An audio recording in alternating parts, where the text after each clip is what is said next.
What's going on, everybody? This is another episode of Slates and Koffee, and we are your hosts. I am Toy Mason. We got Tequoia and we got Nneka. I think it's really important that we talk about the writer strike because it's been going on for a while now, and it's affecting a lot of people, writers, actors, people under the line, which are like the production teams, are being affected. I believe California, Nneka, you could probably answer this. They just approved of unemployment. Did they? Oh, I have no idea, but if so, that's amazing. Let me look into that. I had no idea. I know New York did. Sequoia, do you know they approved of unemployment for California? I'm not certain about that. In Oh, regards to wow. the strike specifically? Yeah. Yeah. It'll Um, get approved for the people that are being affected by the strike right now. I know SAG has done a lot, like as far as providing groceries and whatnot, but I haven't heard about the unemployment. That's pretty good. I heard SAC has benefits to it too. They'll pay your Yeah. rent and other things. So that's a wonderful thing. I know they said the last big strike that the Writers Guild had was back in 2007, 08. It started in November and it gave up in February. So it's do you guys remember when this strike started? Before, in the spring, right? Yeah, it lasted a good long while, but they're in their last day of negotiation today. So Oh. they should, this is for the writers.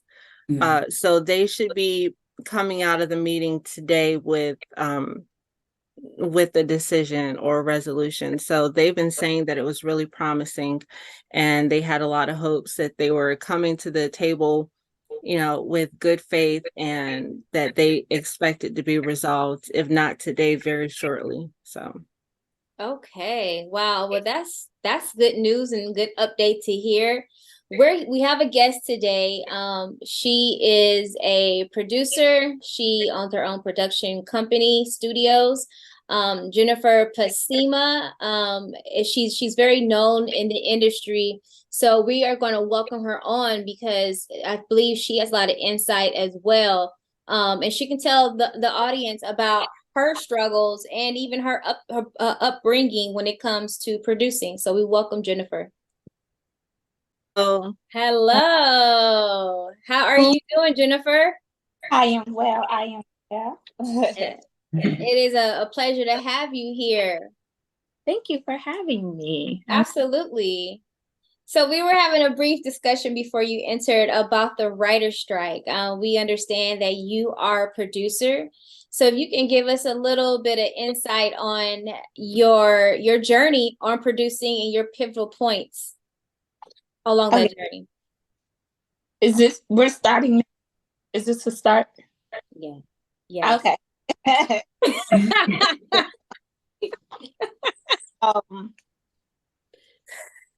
Okay, so yes, I am a producer in Atlanta, Georgia. I've been producing for over 10 years. I went to Clark Atlanta University and I was a producer under a prestigious pastor here, Pastor Dollar.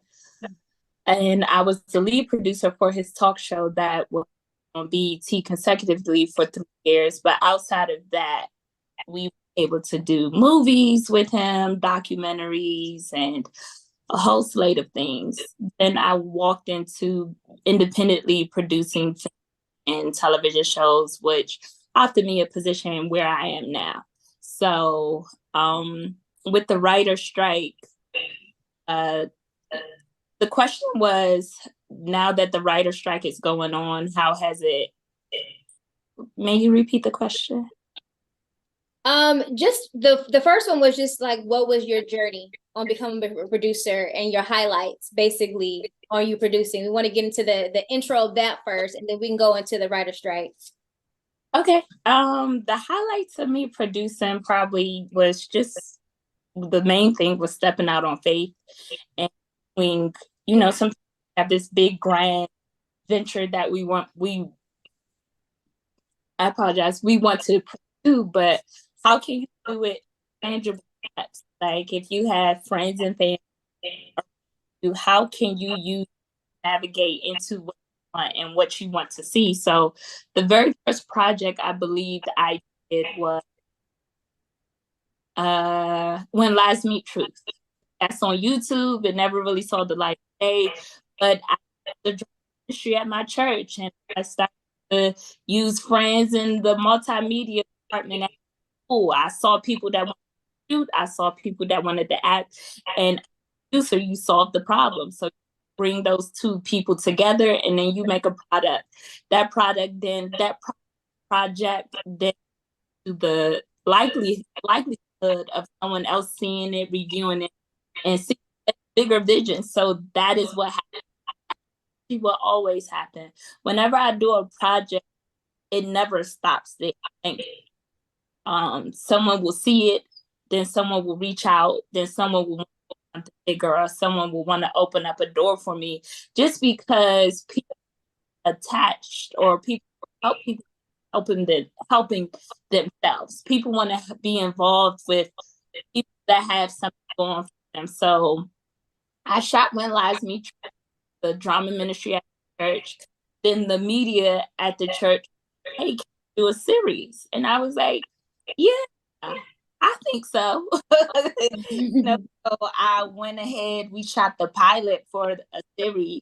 That didn't go nowhere, but what it did for me was it increased my faith, because you have high level executives that see something within you to say, hey, want to help you go further. So that lit the fire. Me, I did BBW. We had a movie premiere here in Atlanta, Georgia, 2019, sold out movie theater at 12 a.m. in the morning, had over 300 people there at night, at midnight. Wow. So that was a huge accomplishment.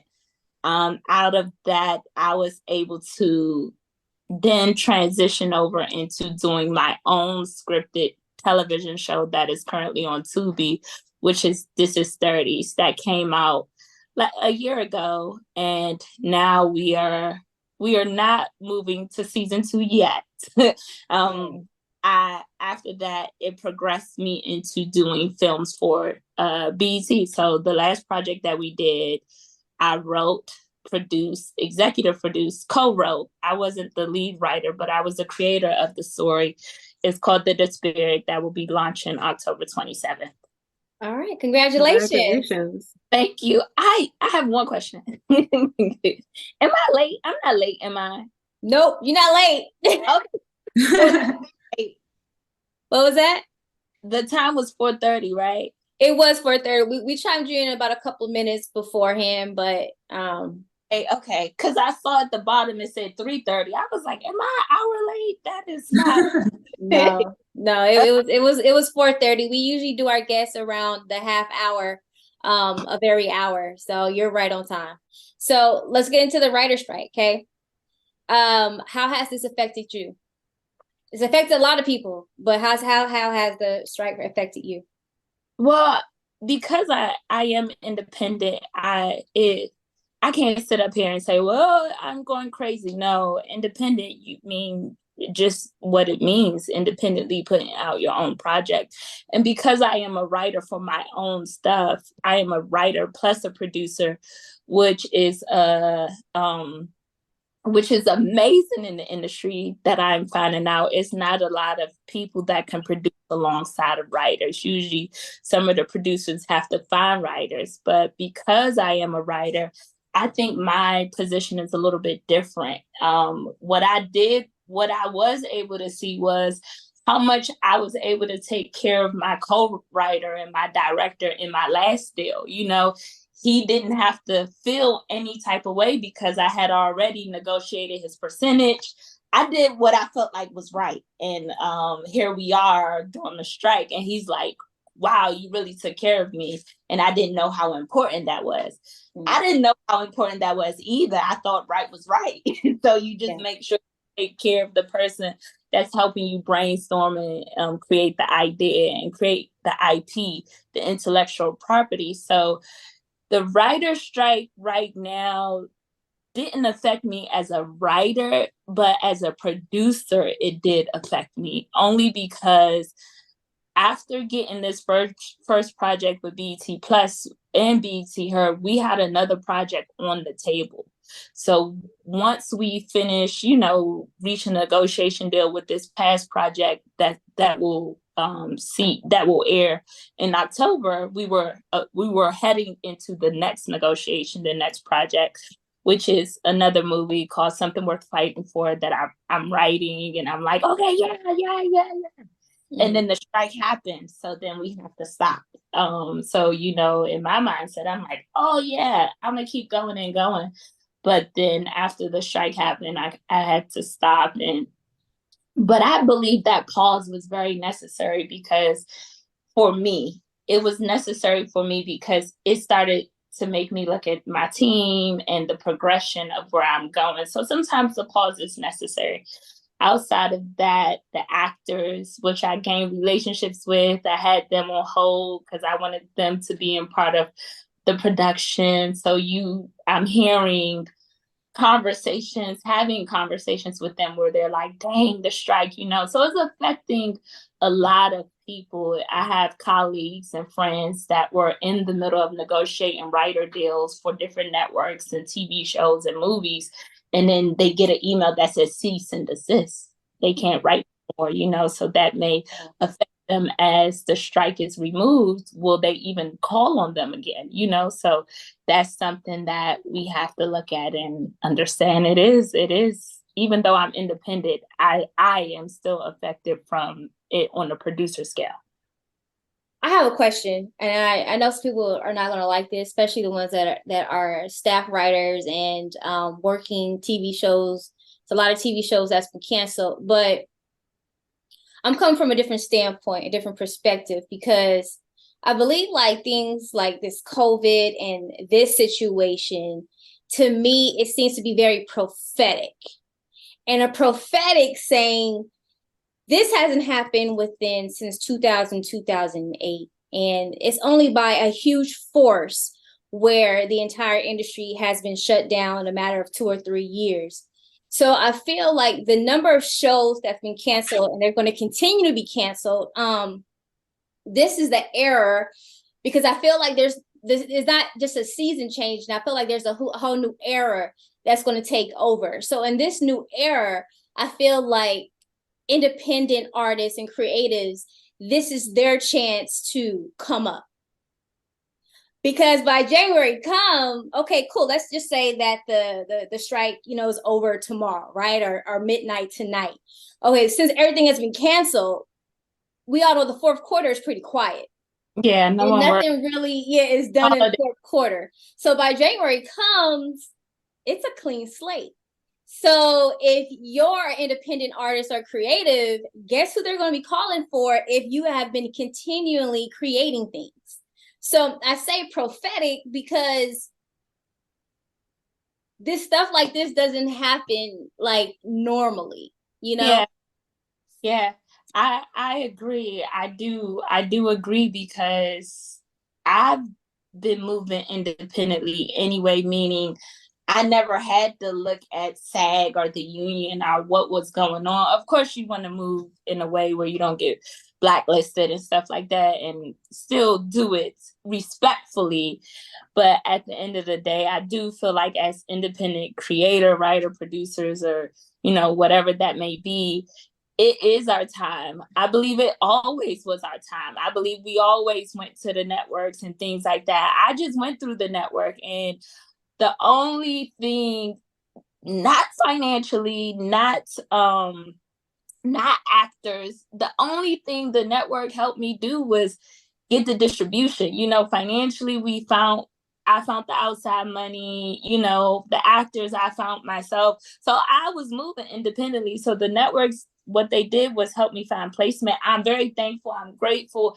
I am excited that I was able to accomplish that. But I was like, dang, all of this stuff is happening. I'm moving like I already had it. So once you move with that faith and that tenacity of like, oh, this script is going to come to life. You know, once you get your legal stuff in the right order and you believe it, then things start to open up for you and God starts to open doors and you start to meet the right people and the connections start to really connect. He started to really connect the dots, he as in God. And I was able to see like stuff will fall through at the last hour. And, you know, God will show up in a way like, I'm like, you know, how did that happen? And the only way I believed he got me to move was to believe in something that fell through anyway. And I was, oh, okay, God, I see what you're doing. Let me believe in you and only you. But it did strengthen my faith.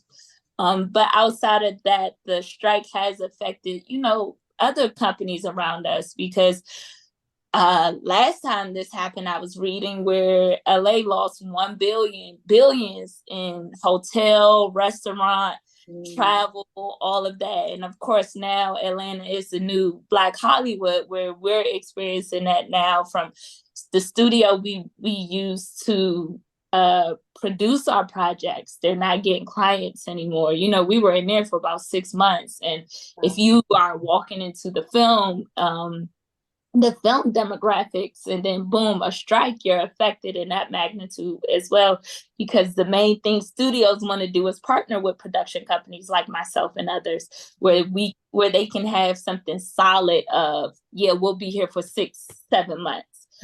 Restaurants, food, you know, a lot of we hired. Transportation alone was probably our biggest vendor, our biggest ticket, and just seeing the amounts that we use to get people back and forth. And you think like, dang, now they're affected by the strike. Yeah. Ladies, any questions? I guess as far as and this is I have a simplified understanding of like, I guess, why we're at where we're at right now in the industry, financially speaking, you know, like the streaming system and how that kind of implicated everything. Do you feel like in order to have the needs met for the writers and I guess the actors too, because most of the issue is a financial issue, just being paid what they're due. Because obviously I don't know what money is actually coming in. From what it seems, you know, the producers, the studios are getting tons of money. But at the same time, from how it all worked out before with cable and residuals, and I know with writers' rooms and how that structure worked before, it was feasible because of the cable system that we had before. And to some degree, that was just the practical level, you know? And I know right now part of the issue is that we don't see these numbers with the streaming. So do you feel like as far as needs being met for the writers, that there'd be some backwards movement as far as how we view our,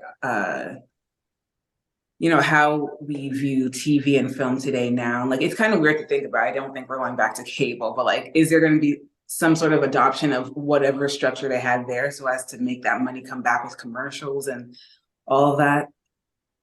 That's for the writers, correct? Yeah, I guess in general, because I think it all breaks down the same way as far as residuals go and how they're paid out. Yeah, I believe it starts in a negotiation room, like what they're doing right now. It starts on the dotted line, what people decide to sign on, and making sure that we have the proper legal team, from the actors to the writers to the producers, making sure that we don't just jump in a deal.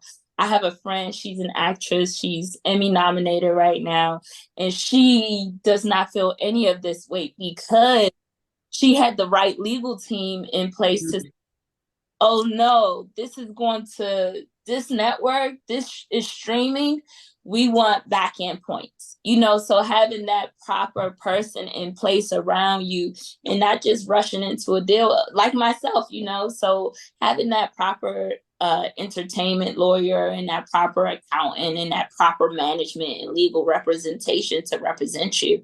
I do believe that adopting what we did in the past can help, but it can only help you but so much. I just went into signing hundreds and hundreds of contracts, and the fastness of, some of the actors was like, it was different. But at the end of the day, I had to understand, like, they want money, so sometimes that means they're rushing into a deal.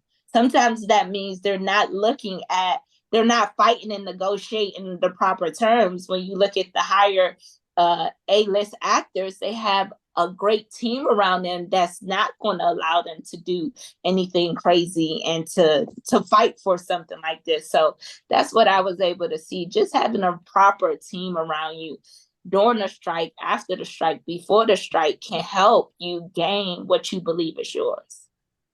Yeah. So I know one of the sticking points that the WGA was hoping to get was increasing the writers' room, adding more seats to the table. So since you're in scripted and have done television, do you think that will be a successful resolve, that we'll be able, or Hollywood will increase the number of writers that they bring on and help other people who want to get into writers' rooms that are junior writers or entry level staff and may not have the experience? Do you think that we will get that, or that it'll get left out of the new terms? I believe that we will. I'm a little bit different. I just came from the Revolt World conference this weekend. I literally just came from today. I believe if you want to get in the room, get in the room. I believe I met a young lady, she's a producer of Reasonable Doubt, and I didn't even know that was the producer of it. And she's looking for writers. I'm in a room with her. She doesn't know me. I don't know her. I told her I did an independent project on Tubi. I sent it to her yesterday. Today I saw her again. She says, how fast can I write a script? What's the turnaround? Independent people, writers have to know just how important they are. And I get people knocking on my door saying, hey, can you take this script and this? I'm independent. I'm like, I can't find you no money. I'm trying to find me money, And I think we forget. I started with a script that I never even wanted to show anyone. And then with that, I invested in a camera, and then I found somebody who wanted to shoot. And I was like, let's shoot this real quick. And out of that, I sent it to everyone I knew. So I think a little bit different. I never sat and said, well, how can this person get me to where I need to be? What I always think is, how can I get myself to meet that person? Let me work a little bit harder. I do believe they're still looking for writers. And we just have to put ourselves, like, a lot of people think that this is a business where you can sit at home and hide your book and just do it, but you have to network. One of my biggest things about this industry is networking, because you never know who you will meet. And most of the things in this industry is built off of relationships. And if you look on my social media, I'm gonna get in the room. I don't know how I'm gonna get in the room. I got a freaking VIP pass. I didn't pay no ticket. And I'm not saying I didn't know anybody. What happened was I went there and was like, I got a free general ticket. Revolt was giving out free tickets. I got there early, stood in line just like everybody else. I didn't announce that my film was going to be on BET. I just simply got in the room. They had an HR person there at Revolt. I spoke to her. I introduced myself. I told her what I did. She said, you need to talk to such and such. And then that happened, and that happened, and that happened. So I say that all to say, sometimes we have to understand that God is using us, but until we understand he's using us, we're going to continue to get used. Facts. I think, I say I'm old school because I'm from LA. So when I was working in the industry in LA, I used to put my foot to the pavement. which means I'm knocking on doors. Hey, y'all need a PA? Hey, y'all need an intern? Hey, I need a producer. I mean, I've done 2 years in industry, but but you have to, and I agree with you, a closed mouth don't get fed. And Atlanta is hard because we know that they're very cliquish. It's smaller than Hollywood. Hollywood is a little bit easier if you're a shark to really navigate the streets. You can just meet good parties and mixers, and there's everything going on. But Atlanta is like a little box. So I agree with you. If you have to take a flight, if it's a flight New York, if it's a mixer, this is going back to the old school days where you really got to invest in yourself, invest as though, and I remember I had a mentor, and he is the executive, shout out to Mitch Cole. He's the executive producer over at Jimmy Kimmel. Now he was doing a party for Norman, forgot his name, Norman. He's like 97 years old and in New York. So he's like, hey, I'm gonna be in New York. I said, okay, when?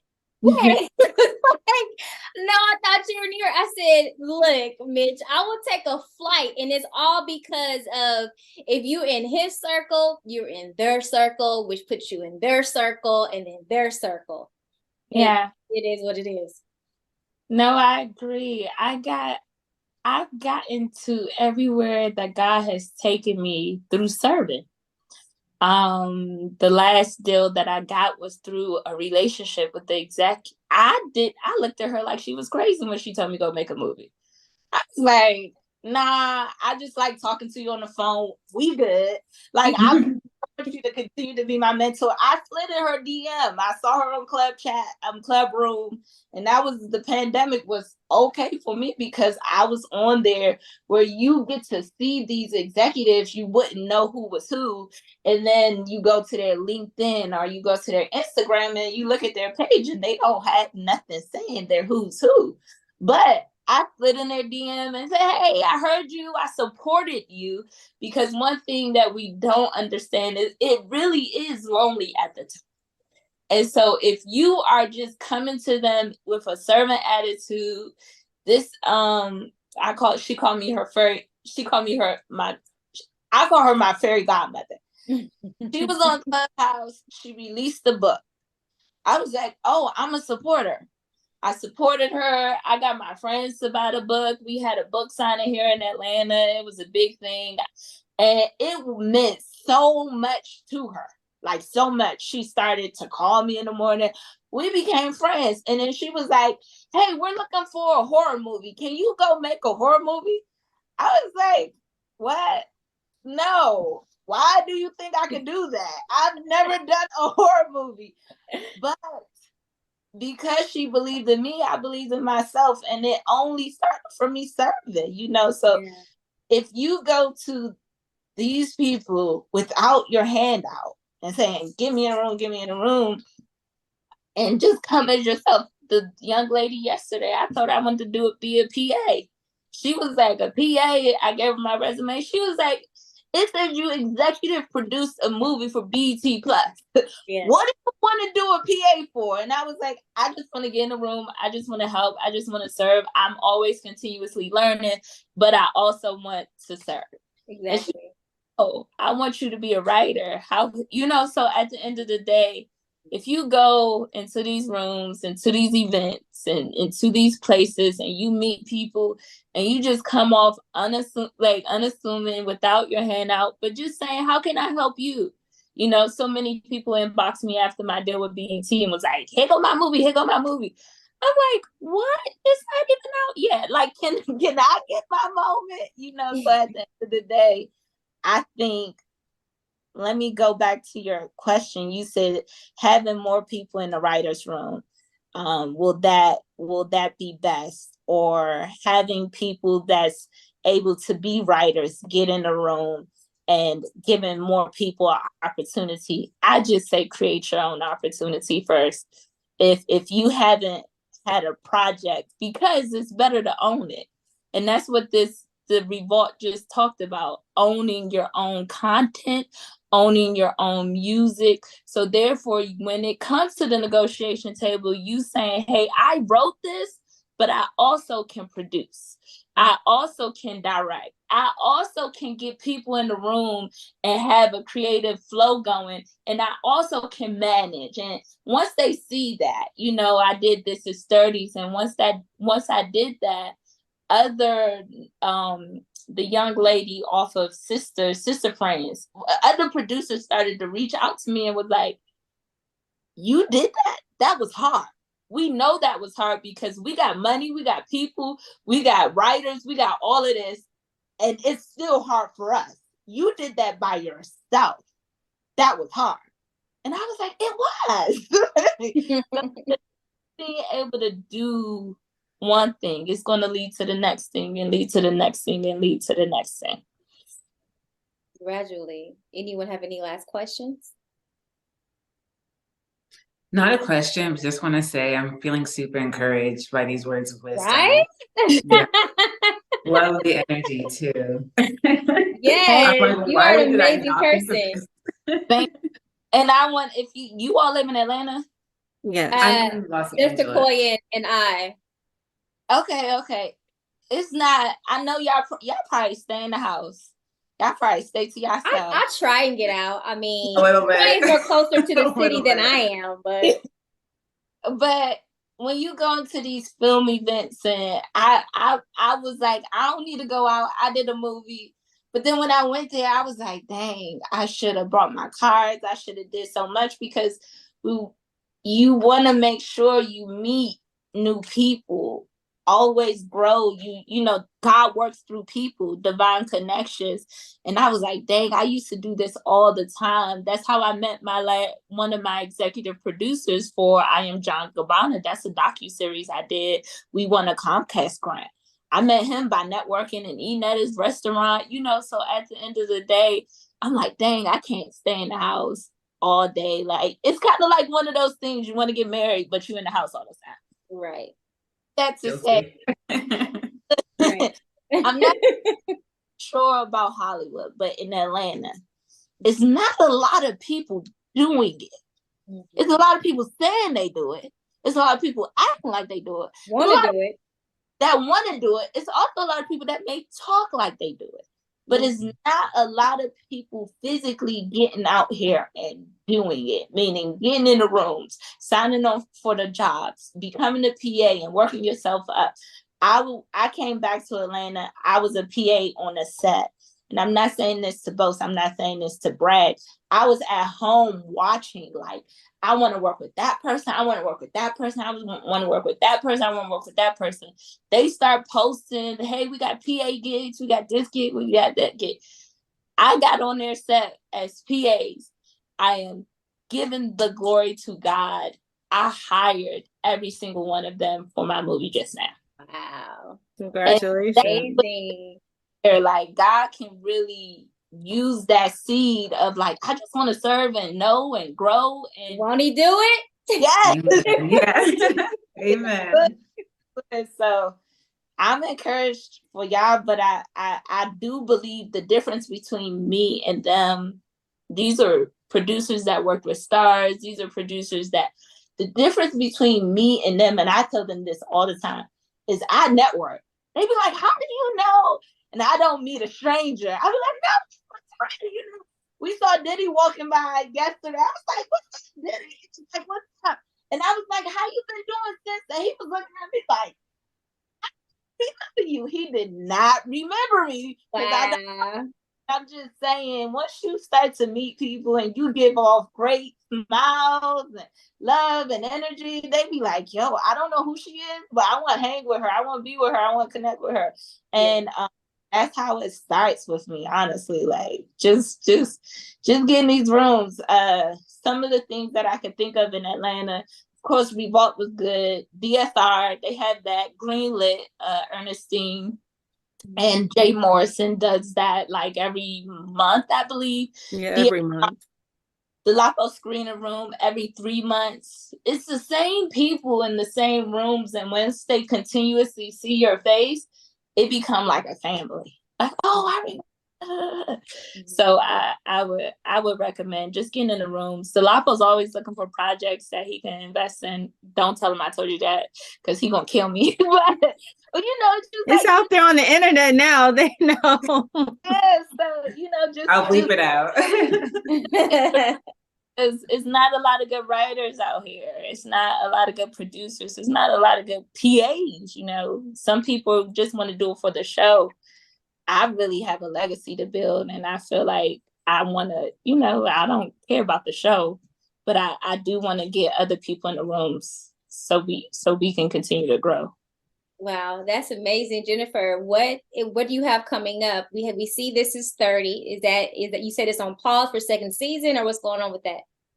So, This Is 30 was a test. I didn't even think it was going to go to Tubi. I didn't even know about a Tubi when we shot it. It was on a pandemic. Those are my friends who acted. We had a whole Zoom acting audition. We used every location that we used was a relative, friend, family member. My family cooked. So that was really a passion project that got to the networks.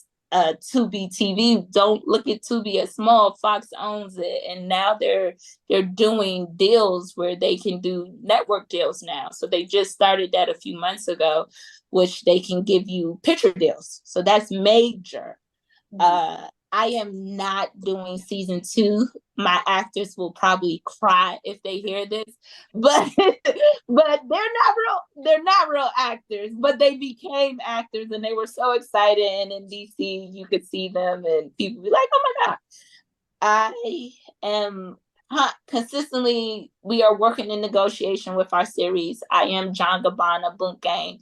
It will be a slew of public figures, celebrities that. The rise and fall and rise again, the redemption of these talents from facing scrutiny through social media, through the news, and everything else that they faced. The first person that we had, his name was Boom Gang, John Gabbana. He was a troll. He would go into stores, steal T-Mobile phones, steal the donuts, steal pizza, and he was on drugs. So he had this image that teens followed. So we were able to use that and create a documentary. We won the grant through NBC Universal, and they made us an offer to do the series. So that's that we are. And I'm excited about it. They're moving a little bit faster because of the strike now. They're like, oh, now we need reality.